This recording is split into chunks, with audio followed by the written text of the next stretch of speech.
Angeles County Fairgrounds in Pomona, California, site of the 22nd Annual Winternational Drag Races. Drag racing is a unique spectator sport where the spectator can step down from his bleacher seat and in a matter of moments be in a bazaar-like atmosphere where he can buy something for his car. Or take a stroll over to the pit area and watch a top fuel machine be taken apart and put back together in a matter of moments. Get an autograph from his favorite driver.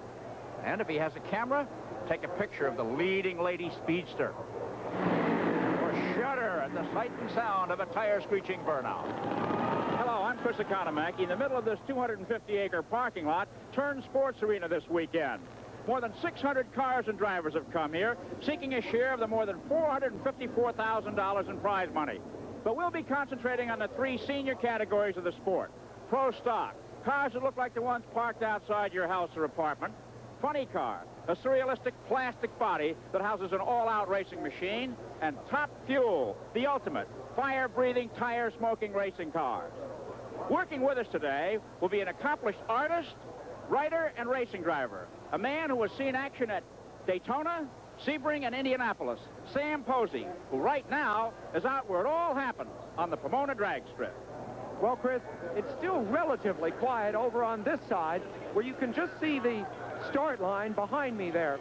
But where I am, I can almost feel the heartbeat of the crowd as they anticipate the beginning of the semifinal rounds for this, the first major drag racing meet of the year. You know, it isn't often that you can take an entire sport and distill it and find just one essence. But in drag racing, the essence is just one thing, and that is acceleration, pure and simple. Because of this specialization, dragsters have reached the point where their sheer performance is out of this world, even compared to other vehicles known for their acceleration. An 800-horsepower Indianapolis car, for example, takes fully 10 seconds to accelerate a quarter of a mile, while the dragster will do it in less than 6. But I think the most vivid comparison of all may be this. Suppose you were to take one of these dragsters to the top of a building that was a quarter of a mile high, say the Empire State Building. And if you push that car off the top of the building, it would actually take longer to fall to the ground than it would to accelerate up this quarter-mile drag strip. And there's no pieces to pick up here, Sam. Well, the Funny Car semifinal matchups, impressive to say the least. And one man who won't be in the semifinals is Don Perdum, Mr. Funny Car, eliminated early, along with many other big names. Now, Hawley on the near lane in the red car. He's from London, Ontario, and has been the fastest qualifier and fast all meet long. Beetle in the far lane in the Blue Max is a three-time world champion. It should be a fine race as they enter the staging area. Uh-oh, Hawley's backing up, Sam. Well, Chris, what I think happened when he did his burnout a moment ago, Hawley didn't get the traction he wanted, and his crew chief motioned him to move slightly to the side. He's moved about a yard to his left there. Well, this is going to upset Beetle because these engines are heating up. There's no radiators, no water, no cooling system. It could be a costly delay for Raymond Beetle. Well, exactly. These cars can... Oh, look at that. Beetle is backing up. He's pulling a maneuver of his own. So we have a heavy psychological implications here before the start. I would say that the temper's gone up in the blue car. I really would.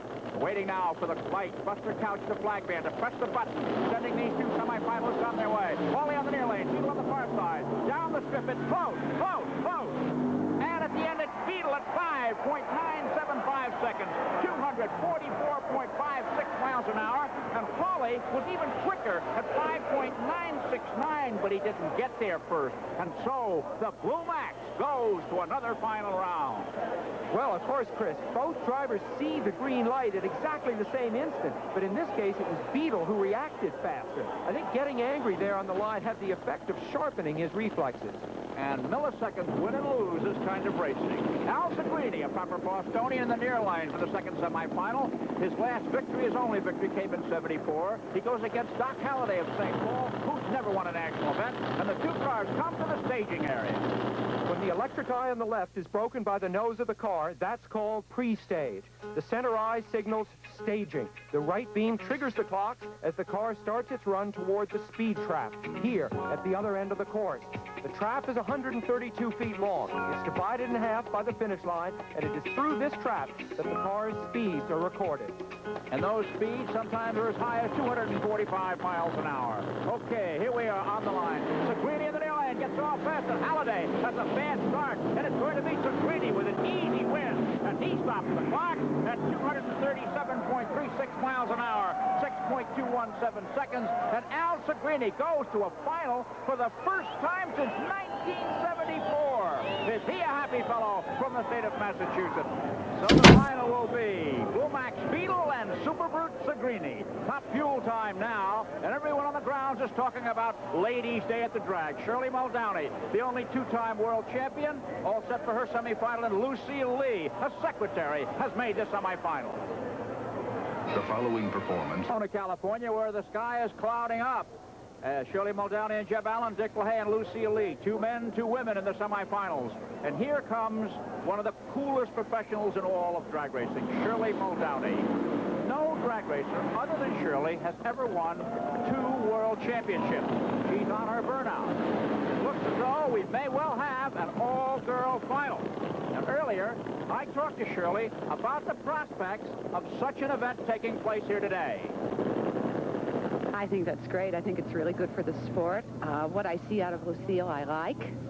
And it would be different, wouldn't it? I don't plan to lose it, though.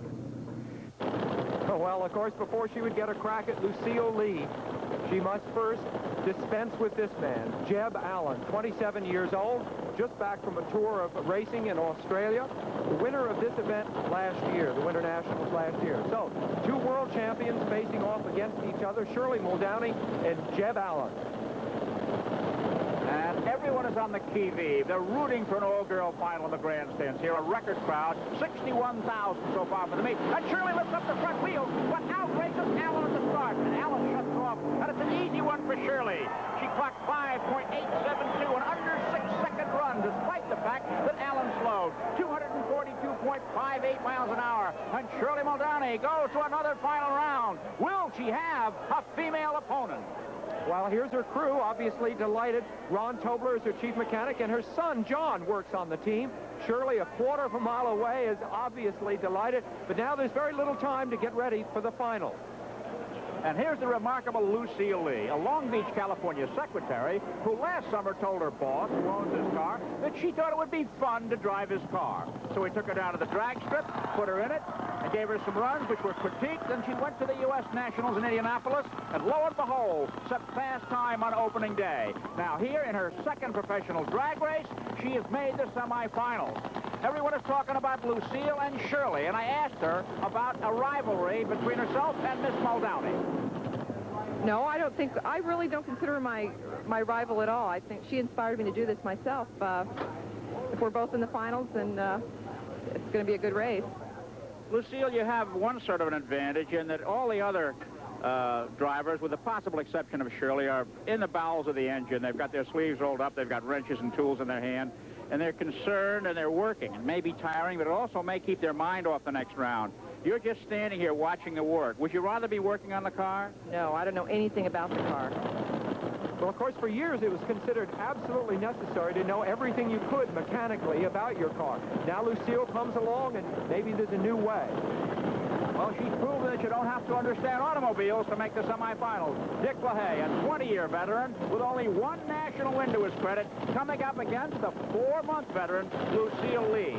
LaHaye won 2 years ago in Englishtown, New Jersey for his only national triumph. We wait now for the green light to see whether the final will hold 2 women, and they're off, and Lucille smokes some tires, and LaHaye goes down, and he'll mix with Shirley Muldowney when it's all over. And Dick LaHaye takes the clock at 5.930 seconds, 234.98 miles an hour to go against Shirley Muldowney in the top fuel final.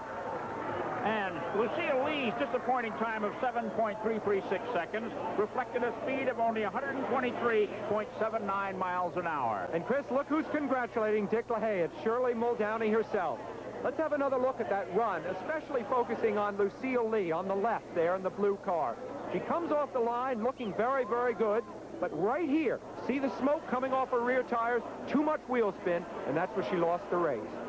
That's a no-no in any drag race. And here's Dick LaHaye, the Michigander, getting out of his car. He's looking forward to preparing the machine and going into the finals against Shirley Muldowney. We'll be back with more. Pro stock final time coming up now. That class that is so difficult to excel in because of the complicated rules that prevail. But this year the rules have been eased somewhat. All cars must weigh 2,350 pounds and have 500-inch engines. Here's the world champion, Lee Shepard, his rival Frank Iaconio. Both are in Chevrolet Camaros, so it should be an even match. Shepard in the near lane, Iaconio in the far lane as they come to the staging area, ready to go down the quarter-mile strip, shooting for $12,000. And they're about ready to go. And so they do. It's very close. With Iaconio starting to pull ahead. Tremendous horsepower. Puts Iaconio over the line. 7.835 seconds, 174.08 miles an hour. And the new rules have made Pro Stock an extremely fast category.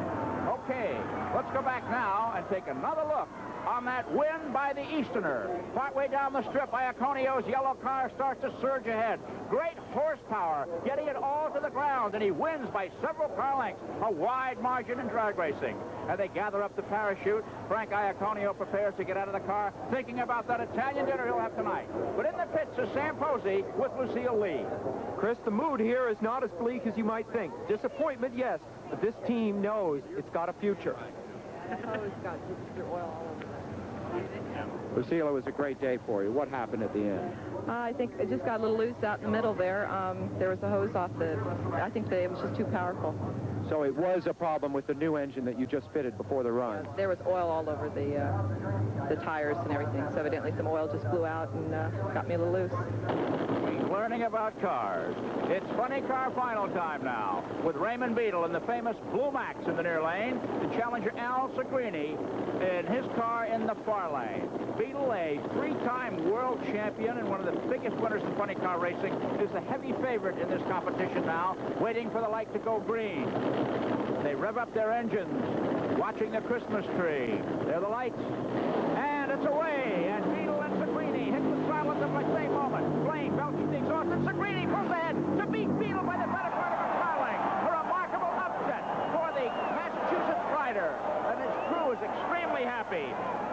His speed, 238.09 miles an hour, 6.262 seconds in beating the man from Dallas.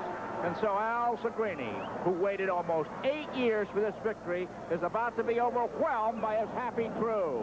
And coming up, the Top Fuel final, and Shirley Muldowney's ready for that. We'll be back to see. It's main event time. The Top Fuel final, and Shirley Muldowney in the starring role. Dick LaHaye, in a sense, in a supporting role. Shirley, twice the world champion. Dick LaHaye, only one victory in 20 years of competition. Chris, Shirley is also an expert shot with a pistol. She's in her early 40s, and you know, in spite of her age, she is known for her fast reflexes, her fast starts off of the line. Now there's his son, John. Oh, the engine stopped. The car stalled. Oh, unbelievable. Oh, this puts her out of the race, Sam. The rules say that once an engine stalls after the burnout, it may not be restarted. Its rule is hardly ever implemented. It's a tough break for Shirley Muldowney, and here comes Dick LaHaye. And for him to win the Top Fuel final honors, all he has to do is lope down the strip. What an incredible development for her. As you said, Chris, this is something that almost never happens. We haven't seen it at any time during this meet. I don't know whether all those people pushing a car are aware that they're not allowed to restart it.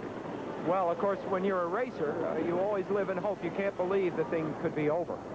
Well, Dick LaHaye seems to be uncertain as to his role here. He's going to have to go down, but he doesn't know whether he should go now or what. It's really never happened, particularly in a final event such as this, as we're seeing here today, with so much money at stake. $16,000 to win the Winternational Top Fuel race. And now Dick LaHaye is ready to go. He's waiting for the light to send him on his way, and he can just, in a sense, cruise down the strip. That's all he has to do, drive very slowly. That's John Muldowney there, Shirley's son. He waves to Dick LaHaye, obviously a dejected young man. Here's LaHaye. As you said, Chris, all he has to do is drive slowly down there, but he chooses to make quite a charge and almost has some trouble there. He gets it straightened out, gets through the light, but it wasn't an exceptionally fast run. It was 6.119 seconds, which isn't exceptional, on top speed at the end of 231 miles an hour. Well, I've raced for a lot of years, and I can tell you this. When you race and lose, that's bad. But when you don't even get to race, that's the worst thing that can happen to you. My feeling really goes out to Shirley there. Of course, by contrast, the weekend for Dick LaHaye has been exceptional. The 40-year-old Michiganer, his crew now going down to see him at the end of the line, has won himself $16,000. Here's Chris with Shirley. Well, Shirley, the favorite to win, and you never got off the line. Mechanical trouble, I know, but what kind? It just lost fire, and that sometimes happens with new cars. It could be something in the fuel tank, but Dick LaHaye was having the same problem all weekend long, and they had to go out there and kind of prime it with gasoline, and John was there with the gas. I don't know what happened yet. In layman's language, the engine stalled, right? It did. It stalled.